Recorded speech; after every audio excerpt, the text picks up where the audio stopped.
Uhuru. So my name is Auset Shakur. I'm a member of the International People's Democratic Uhuru Movement in New York. And so before we start, I just want to, I know that we're in a pretty chaotic time. People can be, dealing with this in many different ways. So I really want to make this exchange just comfortable and, calm and just real comfortable for everyone. So just just want to set that intention and begin the conversation on that note. So I'm going to be, talking about elevation. I'm going to be sharing some accounts of what we've been working on in New York, the different things that we have going, and then most importantly, how we can use this time of isolation to elevate ourselves and to prepare ourselves as revolutionaries or just as African people to elevate ourselves to become more self-determined. So I'm gonna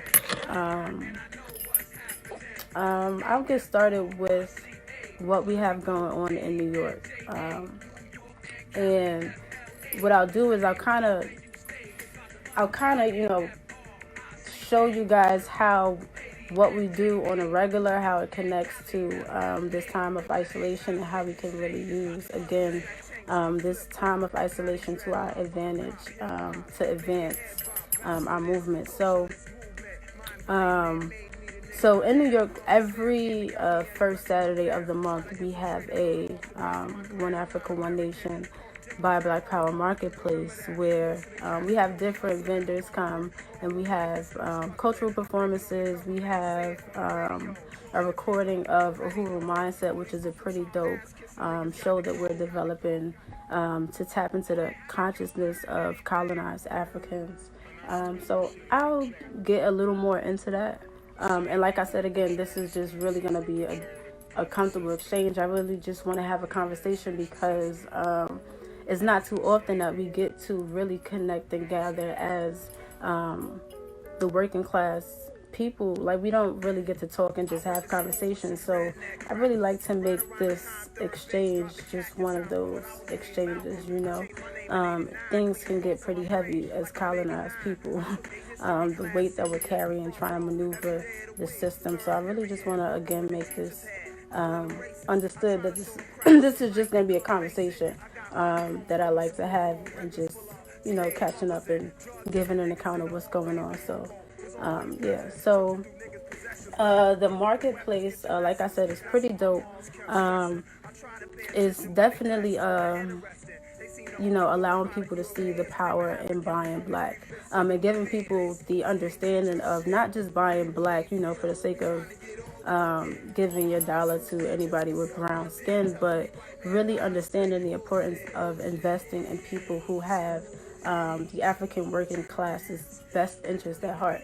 We don't want people to mistake giving their money to African people that's going to exploit us. So that's really a good opportunity to do that. We have people come and they're vending, and it's pretty dope. What I really like about it is that when you go to the marketplace, you can you come into contact with you can find, anything that you need, from hair products, skin products, health products. If you need clothing, if you need jewelry, if you need advice, there's people there who's doing like motivational speaking and coaching.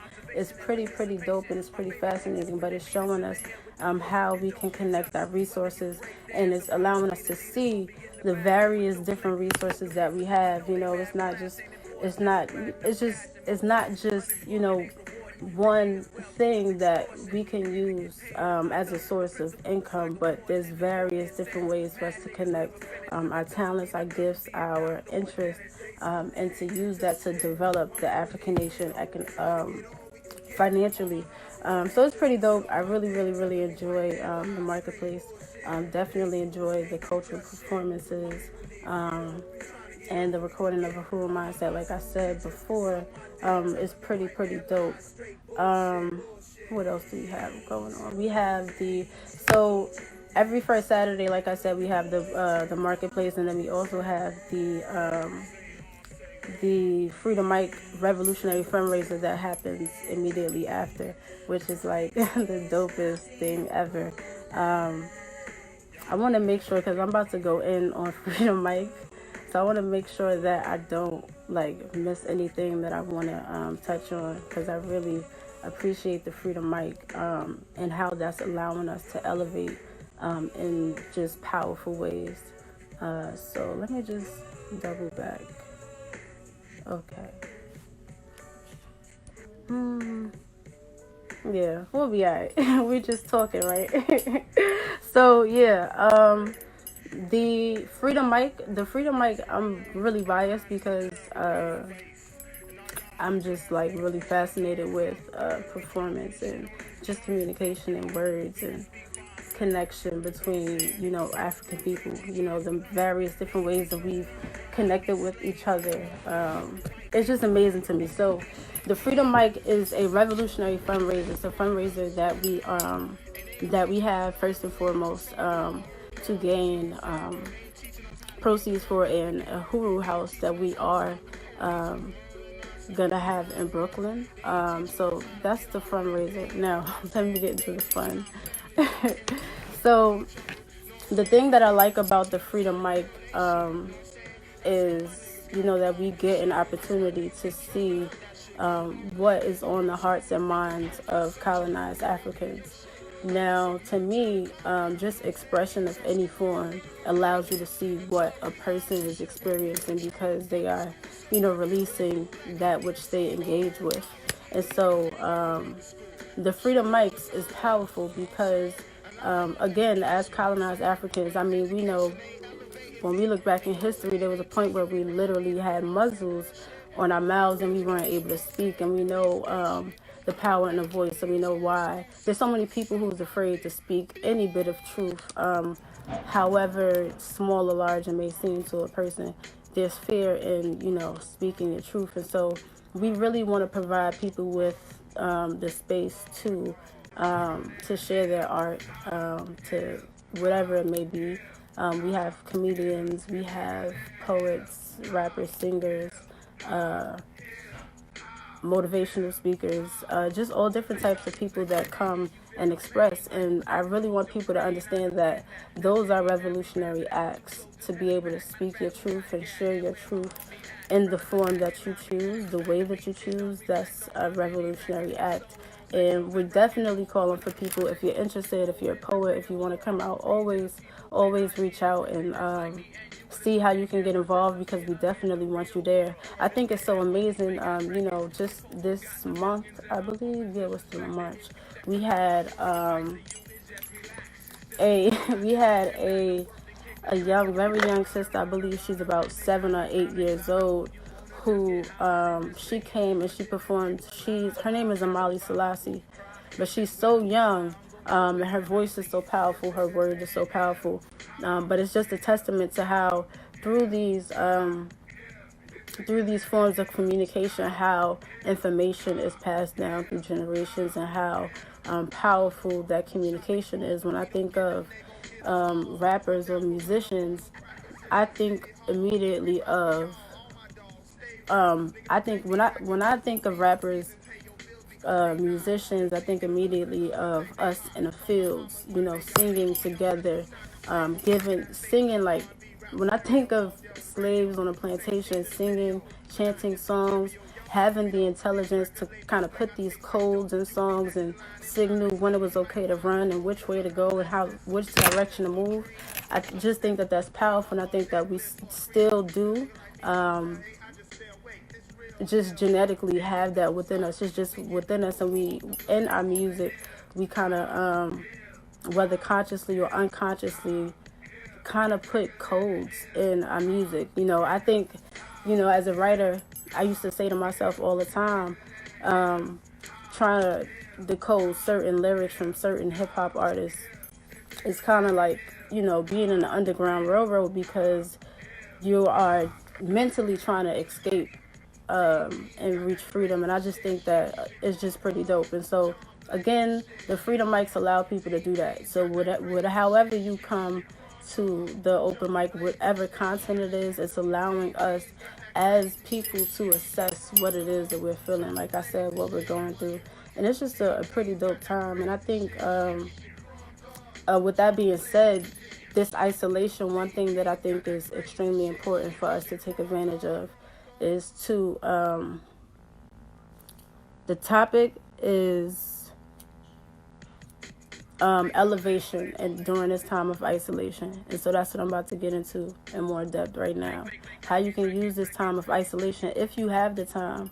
If you have more time on your hands than usual, use this time to elevate yourself. Use this time to catch up on literature, specifically if you're interested, which you should be if you're on this live, in the revolution. Use this time to catch up on the Burning Spirit articles. Use this time to catch up on the text, the Omali Escher teletext. Use this time to catch up on the spear studies. So that's what this time is about. It's about, tapping into yourself and seeing what you can do to elevate yourself during this time of isolation. If you are given an opportunity to have more time on your hands than usual. Yes, it's very chaotic. You want to make sure that you're taking care of yourself. But the same way that you take care of yourself internally by eating and digesting good foods, you have to mentally arm yourself with things that's going to keep you healthy as well. So that's what this is about. That's the topic, and I hope I answered your question. So yeah, that's what that's about. That's pretty much what I got for you. Different things you can do is write. Like I said, you can read, tap into any of the literature that's on any of our YouTube channels or Facebook pages or our website. Definitely check that out. What separates freedom mics from other open mics? Again, freedom mics from other open mics, I think that freedom mics really allow us, again, to assess our situation as colonized Africans. When you have when you're at an open mic with revolutionaries who understand the theory of African internationalism, they can sum up everything really that an artist is expressing, whether that artist be expressing, derogatory terms towards a female. We understand where those thoughts come from. We understand how they perceive or understand rather their reality that's causing them to and it's not an issue. Like I said, artists and poets, people are literally just expressing what it is that they see and what it is that they know. And so that's a way to help people. It's kind of a therapy, helping people to better understand their reality, giving them a different perspective, giving them the African internationalist perspective. The Buy Black Power campaign, we spoke about that earlier. It's just an amazing institution for people to understand the power of buying black and to understand it in real time. So where we understand it on just even on another level, understanding the impact socially that it has, buying black, how we can develop relationships with one another, how we start to perceive and look at one another differently, and then we look at ourselves differently, because irregardless of how you feel about this statement, we are affected by one another. So how I see you directly affects how I see myself, and that's just the fact. And so being able to be in a room where there's so many self-determined Africans, it just immediately has an effect on you. And that's also a benefit of buying black and understanding what buying black power means. It's not just giving, like I said, it's not just about giving your money to people who want to exploit the African working class, but it's really about making sure that people have their best interest. And so that's about building relationships, building real genuine relationships, understanding the needs of the African people, being able to provide the resources that we need. That's what that's about. And so every first Saturday, it's an amazing time. And that's how we're showing people how to buy Black Power and why to buy Black Power. And so I hope that I wasn't too boring. I hope that that I hope that that everybody was able to gain something from this. If anybody have any questions, shoot them down below. I'm starting to wrap this up. Is there anything else that I wanted to discuss?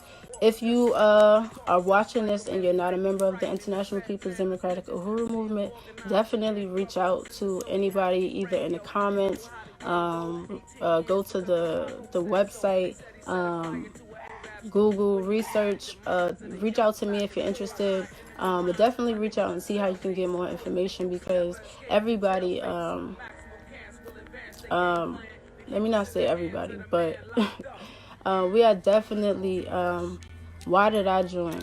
Oh, you know what I want to say? That's a good question. Why did you join? I could answer that with 1,000 things, but just in conjunction with the Freedom Mic, and how joining this organization has helped me. It's just, trying to maneuver the system, honestly, is challenging, and trying to do it with integrity or with authenticity, having knowledge of who you are, that's even a little more difficult. And so the Freedom Mics really allow me in many different ways to express myself, and understanding how revolutionary of an act that is. It makes you feel safe. Not safe really isn't even a word, because it gives you sort of a strength or fearlessness to where you don't even feel like you need to even be like, it's not safe isn't even a word. I don't even know what it is. It's just like, I don't even know. I can't even say invincibility either, because that seems almost like, I'm trying to be, dangerously reckless, but not. It's just I don't know. It's just if anybody could think of a word, it would help me out. But it's just I don't know, an alignment, I would say. I don't know if you feel like you can be whoever it is that you want to be. So just joining this organization is just, I don't know, it's dope. I don't want to share too much about myself because everybody has their own experience. But for me, I definitely know that it's allowing me to develop myself in various different ways. But most importantly, one thing that I struggled with that a lot of people didn't understand growing up was I was always a leader, and I was always, confident within myself. But I always wanted to be around people who would also, lead and want to grow and want to change. And I never liked the idea of, being by myself. And so joining this organization, I never feel alone. I never feel like my thoughts. It's just pretty dope. I don't want to, spill too much. But it's really dope. It's definitely, I'll just say real. Freedom to be your African self, Ashe. Definitely. Like, you can definitely be yourself. And I'm just super grateful for that. So that's why I joined. What are some of the things you are doing to build? Okay, yeah, that's a great question. What am I doing to build my immune system? So I'm drinking tea, definitely, eating my fruits and vegetables, drinking water, staying hydrated. One thing that I also am doing to help my immune system is like not stress. One thing that I really had to think about was, again, we think about, how foods and things affect our body, but fear and stress creates these hormones that weaken our immune system as well. So again, during this time of isolation, I'm trying to strengthen myself by seeing how I can become stronger and understanding what that strength looks like, what it requires. What else am I doing? I was doing a lot of elderberry tea. I need to get some more. Like soursop, sea moss, and just trying to keep a positive vibe, really. I think that's it.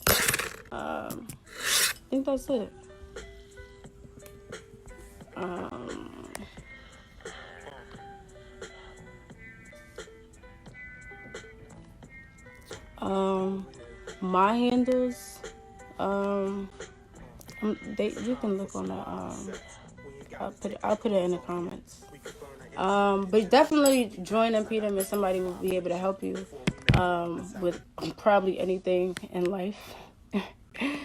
And I appreciate everybody tuning in. And one last time, if there's any more questions, I'll answer.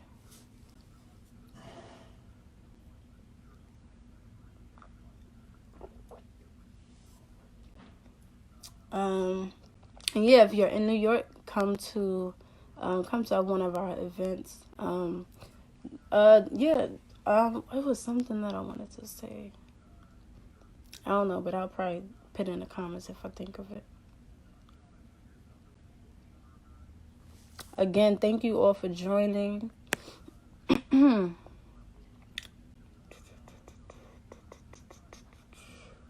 definitely also, please, like, stay on the lookout for this week. We're going to be doing a bunch of other different lives as well from different areas, different branches. They're going to be speaking on different topics. I'm really excited to hear the report on Uzi. So definitely stay tuned for that. And if there's no more questions, which I don't think so, I'm going to log out. Uhuru, remember, please, like, your strength is insurmountable. So in this time, stay lit.